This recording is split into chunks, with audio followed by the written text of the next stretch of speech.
3 years ago, I went to visit a gym to help them create some content for their social media. And I went to go and film some video testimonials, and I filmed 3 video testimonials that day. There was a lady named Jane, a lady named Susie, and a guy named Alex. And I got them to sit in front of the camera, and I started off with Jane. Now, Jane had just had a baby, a second child actually, and in the testimonial she said how she lost all the baby weight and she was incredibly happy, which is awesome, right? That's great. The next one was Alex. Now, Alex came to the gym and he had a bit of a dad bod situation before coming to the gym, and he had a massive transformation, kind of wash pack abs. He looked incredible. And he got in front of the camera, and that's what he spoke about. And again, great. Then I went to Susie, and I went behind the camera, and I asked her the first question that I ask in every video testimonial: why did you decide to sign up to Potential Training? And what she said next gave me goosebumps, if I'm honest. She said, before signing up to Potential Training, I didn't know who I was, I felt really lost, and I didn't know what to do. And it took me back, because that's a very deep response, right? And not one you hear often associated to a gym. The next thing she says was, and then one day I was scrolling along Facebook, and I saw this ad, and I clicked, and then the rest is history. And then from there, she went and achieved loads of results. And what she said to me afterwards was, I feel like a new person now. My life changed. I found a community. I feel like a brand new me.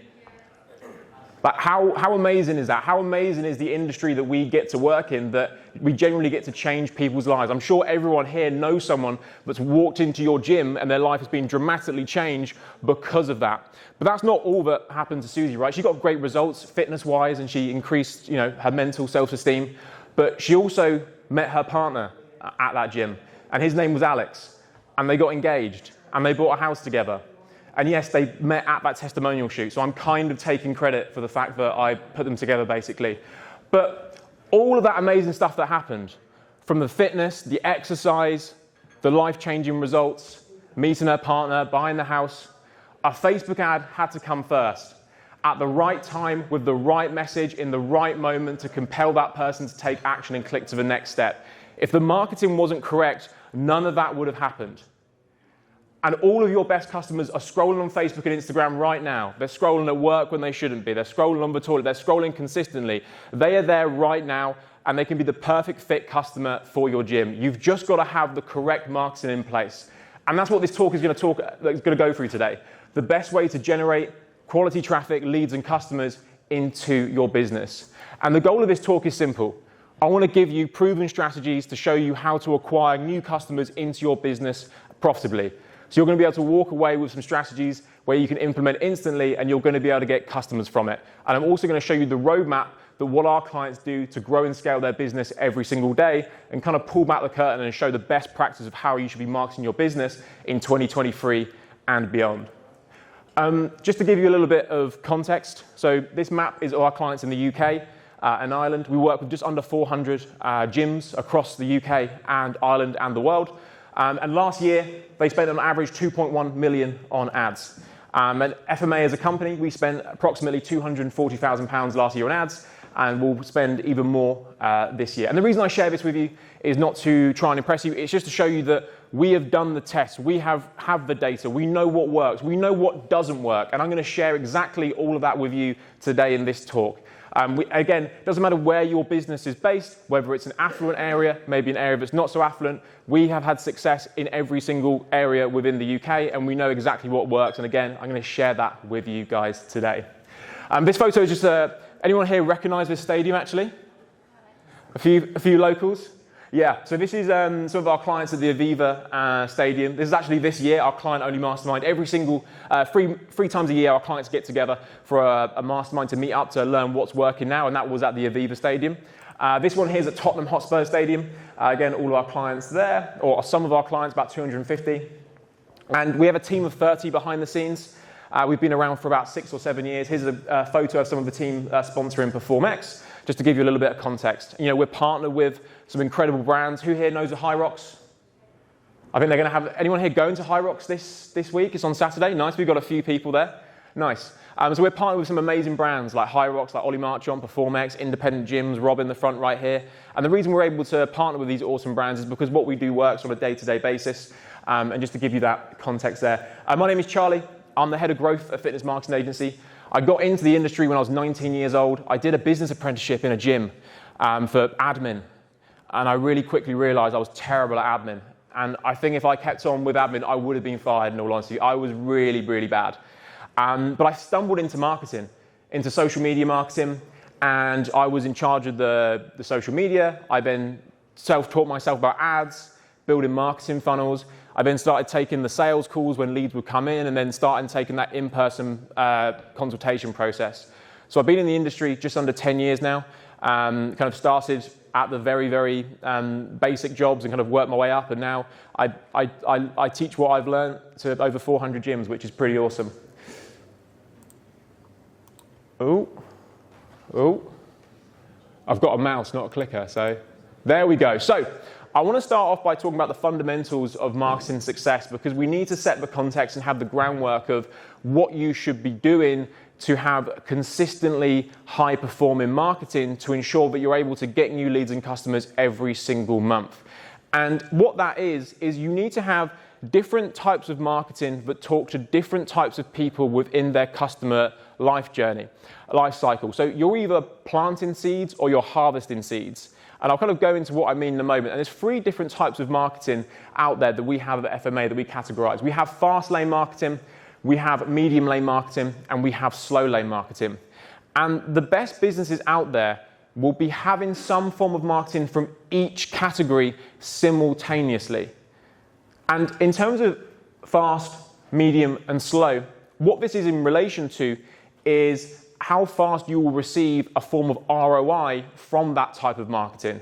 So a slow lane form of marketing isn't going to get you a customer today or maybe not tomorrow, but it's going to really contribute to that success in 6 months' time, in 12 months' time, in 24 months' time.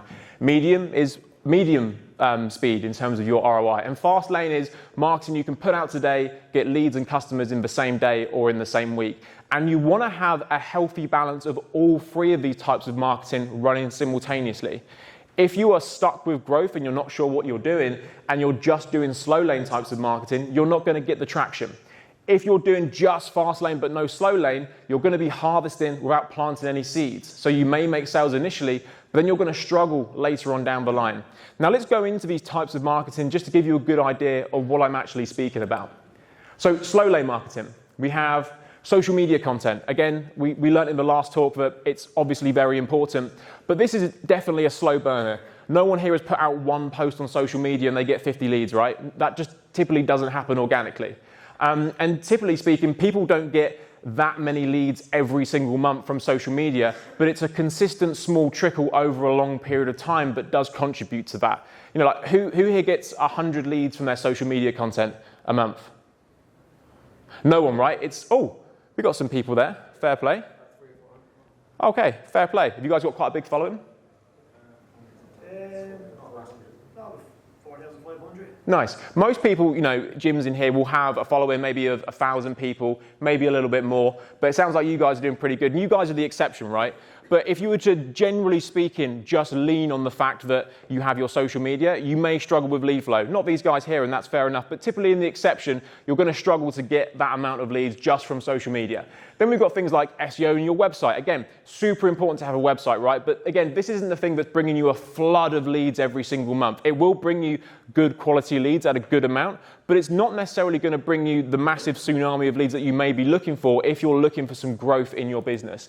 Then we've got corporate marketing, blogging, video testimonials for ad content, direct mail, adverts in the press, business networking. These are all things that are very important to do, but may not necessarily bring you results that quickly. But again, if you do these things, they will bring you results later on down the line if you are consistent about how you market your business.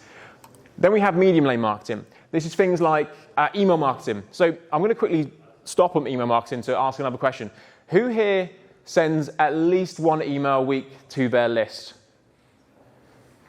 Cool. So we've got about half the room right. And every single time I ask this question, I get the same response. I get about half the room answering this. And a lot of people don't send emails to their list in 2023. They think email's dead, no one opens them. I get thousands of emails every single day. But that is, honestly, it's just not the case. The more you email your list, the more signups and membership sales you're going to make within your business. If there's one thing you can take away from this talk right now, if you were to leave right now and not do anything, it'd be to make a commitment to send at least 1 to 3 emails every single week to your list. And this doesn't need to be emails, sign up to my membership, sign up to this, sign up to that. It can be educational, it can be entertaining, there can be social proof in there of client results. And yeah, you can place some offers in your email, but we don't want to be doing that every single email. It's a channel where you nurture people. So let's say someone opted in to find out about a gym and they didn't sign up. I've seen clients that have signed up people that have been on an email list for 10 years, and that person has opened every single email that they've sent. Now that's a very extreme scenario, but there's people out there that will just silently consume these emails. And as you're doing this, you're creating a connection with the individuals you're speaking to. So every email you send, you're creating a touch point, a connection, a communication. And for those people that maybe opted in to find out more about your gym but ended up not walking through the door for whatever reason, maybe they were scared, nervous, whatever it is, and that's the majority of people in any local area, by the way. Most people are scared of gyms. You're able to slowly reassure them that your gym is going to be the place to be. And one day when a certain email comes in, it will be the right time and the right place, and that person will sign up. So takeaway number 1, commit to emailing to your list. And another thing I'd say as well is a lot of people think they need to email from the gym. They have their logo at the top. It's very official. It's very corporate-y. You should send your emails from yourself as a person, as a human. I would recommend removing the majority of your branding from the emails because people connect with people. And of course, people do have some connections with brands, but a lot of you here are going to be independents, right? So that's your power as an independent. You have that connection from person to person. So be a person. Speak to them as an individual when you email them. You're going to get much better results from that in the long run. And then we have things like YouTube ads, referral marketing. Now, most people in this room, I assume, would get a large portion of their clients from referrals, word of mouth, which is great. It shows that you have a good service and people come through the door. How many people here have multiple structured referral systems in their business? Raise your hands. Anybody? No. So this is something I also see a lot as well. And this is what we talk about at FMA. So many people get a lot of word of mouth power, which is fantastic. But very little people have structured referral systems inside their business. And what I'm speaking about is referral opportunities from the moment someone signs up to incentivized referral schemes that are seasonally based. Something that our clients do that works really well, by the way, is let's say a client signs someone up over the phone or in the gym. They just ask this question. They say, hey, Rob, do you know anyone else that might be interested in signing up to name a business? They ask that question when someone signs up. And about 10% of the time, that person is going to give a name and some information to give a referral and contact information there. It works. It works very, very well by just asking that one question. What our clients are going to do at Christmas time is they're going to give all of their members, and it might be hard if you're in the thousands, but not so much if you're in the hundreds, they give all of their clients a Christmas card. Pure Gym isn't sending their clients a Christmas card, by the way. So one, that's a very personalized touch. That shows that you care. But also inside, there's a gift voucher for a paid 30-day pass to give to a friend or loved one. I'm not a fan of giving things for free, by the way, and I never would on any external marketing. But let's say I give you a gift pass and you give it to your partner. Likelihood is they're going to be in the same level of affluency as yourself. So I'm okay to give free things away in that situation.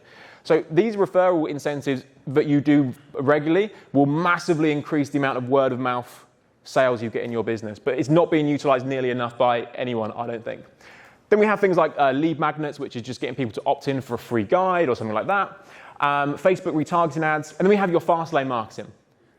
This is the type of marketing where you turn it on and you get leads today and potentially even sales on the same day or at least in the same week. This is that fast lane marketing going on there. And fast lane marketing is Facebook ads. Fast lane marketing is Google ads. You turn it on, you put money in, you get leads out, and then you start to make sales and sign people up. This is a very, very effective way to market and get leads. Now, what we see across the board with the majority of the gyms that we work with before they come to Fitness Marketing Agency is that their marketing is medium lane, which is word of mouth. They typically don't have any systems in place. It's through organic social media content, which is slow lane marketing. And then it's through their website, which is, again, slow lane marketing. So what you can see here is what the majority of gyms do. And these are the kind of gyms that are stuck with growth, by the way. They have a certain number of members they've been struggling to push through and they're not sure what they need to do.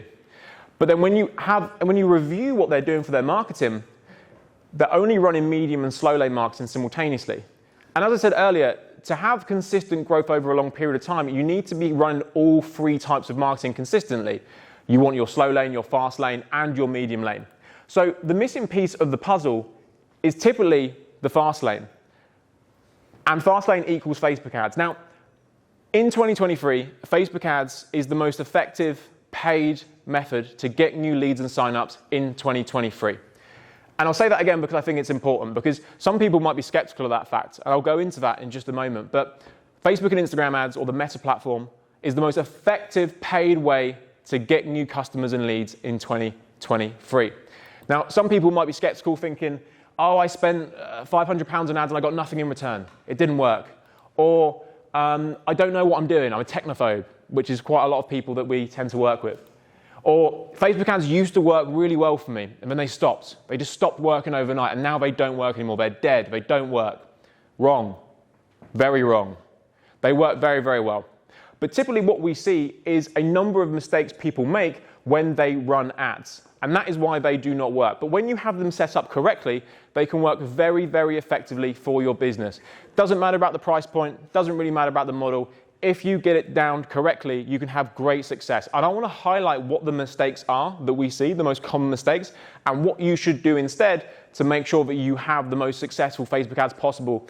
Because if you are at a point in your business where you're not happy with the number of members that you have and you want to grow, the likelihood is that you are getting word of mouth, you are getting people through your website, you are posting social media content, but you're still stuck. And maybe you've tried ads, but they haven't quite worked for you. But as soon as you get it to work, it's like a rocket ship will take off in your business when you nail it down and you get it right. So this here is Martin. Now Martin was doing about 33k a month. He's actually based in Dublin, in Swords. And he was stuck there, floating around that 33k a month mark. He was doing okay. But then once we kind of implemented our system, our marketing in there, he started hitting 50k months in a row, and now every single month hits 55k a month easily, and has even gone to 60 in some months. Now, mistake number one that we see is run your ads to the wrong destination. So I see a lot of people that run ads to the DMs, that run ads to their website, and I believe this is a fundamental mistake. And I'm going to run through why. Now, an ad is a traffic source. It's a traffic source where you interfere someone's experience. They're on Facebook, they're on Instagram, and you jump in front of them. They don't expect to see you. And if your ad is good, you will be able to get a small portion of their time and attention. They will then click and they will go to a destination. If the destination is not correct, they're not going to stay there very long, and they're going to bounce off and continue with their day. And again, I see a lot of people that run ads to the DMs and a lot of people that run ads to websites. Let me run through why both of those are not optimal. Run ads to the DMs. Someone DMs you, you get a message, they message you back, you message them back, and then they don't reply. And I've been ghosted. Now what do I do? I've just spent money on adverts for a conversation that has gone nowhere, and I've got no way to really follow up with them, unless I want to look really like pesky and just continue to message them and look a bit desperate. With the website, a website for me is a virtual store. And just to run through the psychology is websites work and have a place, but they are more effective when people are actively looking for a solution. So when people search in Google and they're looking for a gym in the local area, and then they come and see a website, that's the perfect fit for the psychology of that prospect at that period of time, because they're looking for you. A website's a virtual shop. It's got, the homepage, the About Us, Meet the Team, services, membership. It's got all these different options that they can look at, and it really matches the psychology of the consumer at that point in time, because they're in browsing mode. They're walking into the shop. They're walking around the virtual shop and seeing if it's going to be a good fit for them. And that's where a website is great. With a Facebook ad, if you send someone to a website and they click here, there, and everywhere, apart from the place you want them to opt in, which is to opt in, then they're just going to disappear, and you're going to have a really, really low conversion rate of your leads. So what we want to do when we're running ads, and by the way, my definition of a lead as well is a name, an email, and a phone number. That's my definition of a lead.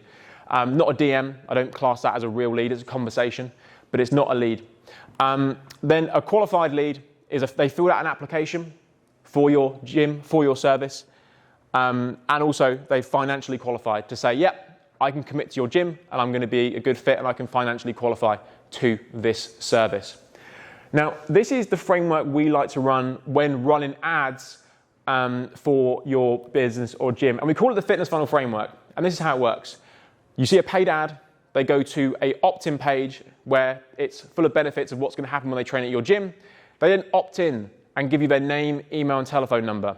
They then go through to an application page, and then they land on the confirmation page. And if your service is under £50, €50 a month, then that's where your payment page can be. But I see so many times people run ads straight to a payment page without any sort of opt-in, and you're killing your conversions because you have to analyze the marketplace.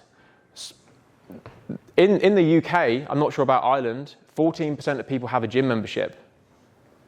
Yet 7 out of 10 people, according to UK Active, want to be fitter and healthier. Why is that? It's because people are scared to walk into a gym, because they don't identify as a gym goer, but there's still massive desire for people to make a change. So, if I'm just running straight to a payment page and there's someone with those apprehensions, I might be scared. I might not want to sign up straight away. I might bounce off. I'm then not going to be a customer. You then lost me for good and have no way of following up with me. If I get you to opt in and maybe fill in an application and then you have hesitations, you're now on my email list. I've now got your number. We can now have this communication over a long period of time. You might be one of those people that end up signing up 6, 12, 24 months later, and the marketing machine is in place. But if you just focus on the low-hanging fruit right now that are ready to buy, you're missing out on so much opportunity later on down the line. So I would highly encourage you to get an opt-in before you go to a payment page. But this is the structure we use for paid ads: opt-in, application, confirmation, and you can take them to a payment page at that point in time. You will find far more sign-ups over a long period of time than just a straight payment page. Key takeaway here is have an opt-in before you go to a payment page. Even on a website, I'd recommend having it because, again, at least you've got a follow-up process in place. This is someone that didn't have a follow-up process in place, or he was just running ads to the DMs of the website. This is Ray. He's now got 3 boxing gyms in Belfast, and his second one, he got to 0 to 170 high-paying members in 12 months. It's a boxing class, more small group training, this guy, so not necessarily a health club, but that is what he did when he kind of ran it to that process rather than the website there. Mistake number 2, and this is a massive one, and I think that everyone needs to improve on this across the board. No matter how good it is, there's always room for improvement. People aren't necessarily equipped to sell properly 2 leads on Facebook. Now, most gym owners I speak to think they know how to sell, and I hear this phrase a lot: once they walk through the door, they sign up. Which may be true, right? But typically, if you're a gym that fundamentally gets word of mouth referrals and people that come in through the website, which is an inbound lead, and I'll go into that in just a moment, they're coming to you proactively, which is great. We want as many of those guys as we want, right? Because those are going to be a really, really great quality of lead. But that's an inbound lead. With a Facebook lead, it's technically an outbound lead. And I'll go into the definition of both in just a second. But with Facebook ads, you should look to convert 20 to 40% of your leads into customers. So if I generate 100 leads, I want 20 to 40 customers from those leads that I generate. 20% will typically come in the first 2 to 4 weeks of the leads coming in, and then the additional 20% will come later on down the line through follow-up, through nurturing, through processes like that. But if you feel that you're good at sales with inbound, which is referrals and websites, those guys are pretty much walking themselves through the door. So you can get away with not being able to have a strong sales process and still get these people to sign up for sure. But with a Facebook ad, again, we need to remember the psychology of these people. They've seen an ad they didn't necessarily know was coming. They then entered their details to find out a little bit more. They then filled in an application, and they might have some hesitancies. They might have some worries about coming into the gym. So we need to make sure we have a really clean, professional and slick sales process to be able to accommodate these people's needs so we can sign them up. Because to be honest, it's really easy to sign up referrals and people from word of mouth. You don't have to be good at sales at that. But if you don't have a strong sales system inside your business, then you're going to get caught with your trousers down if you try to run ads. You need to have this in place if you're going to run ads. You need to be good at sales. Otherwise, it's not like if I could have a choice of 10 referral leads or 10 Facebook leads, I'd take the referrals every day. But if you are stuck with growth and you are at a point where the only way you are getting new members is through word of mouth, through your website, it's really hard to scale word of mouth. You can't predict how many referrals you're going to get next week. It's kind of left to fate. Same with social media content or your website. You can't really predict how many leads and new customers you're going to get from that. There is a ceiling to those methods. And if you're stuck, you can't scale if you can't predict. So you need to have marketing strategies in place where you can predict so you can scale. And with Facebook, you can predict. You can literally control how many leads you get, and you can control how many sales you make, because it's literally pulling a lever. But if you want to run ads, again, you need to have your sales systems in place. Now, one of the biggest issues we find where people have with sales is objections. It might be, I need to speak to my partner, let me think about it, let me sign up on Monday, let me come back to you in January, I'm going to start a little bit later. And these are all very common objections. So we have a gift here at Affinity Marketing Agency to give everyone here. This is our sales objection guide, our ebook. So if you get your phones out right now and just scan this here, we will send this to you in the post, by the way. So basically this guide will give you the 10 most common sales objections and what you need to do to overcome them. And then we'll send you this guide and also a wall chart, and you can actually have it on the wall of your office. So let's say you're on the phone to some of your prospects and you get that objection. All you need to do is look up, and we're going to give you that framework of what you need to do.